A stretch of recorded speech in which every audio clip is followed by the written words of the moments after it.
एक बांसुरी वादक रात के अंधेरे में एक पुराने चर्च के पास पहुंचा। वहां से एक सुंदर लेकिन रहस्यमयी गायन सुनाई दे रहा था। उसकी धुन इतनी आकर्षक थी कि वह अपने कदम बढ़ाता चला गया। चर्च के अंदर रोशनी के बिना एक अद्भुत गायन हो रहा था, लेकिन जैसे जैसे वह अंदर गया, उसकी आंखों के सामने एक खौफनाक दृश्य खुला। सामने एक भूतिया चर्च था, जहां कई सफेद आकृतियां एक साथ गा रही थीं, लेकिन उनके चेहरे पर कोई मुंह नहीं था।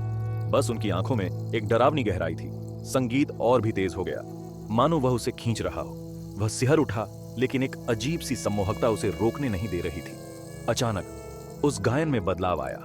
आकृतियां उसकी ओर मुड़ गईं, उनकी आंखें चमकने लगीं। वादक ने समझा कि वे उसकी आवाज को चुराने की कोशिश कर रहे हैं। नहीं, उसने चीखते हुए अपनी बांसुरी को उठाया, लेकिन उसकी आवाज धीरे धीरे गायब होने लगी। गायन इतना प्रबल हो गया कि उसने अपनी बांसुरी छोड़ दी। उसकी आवाज के साथ उसकी पहचान भी खोती गई।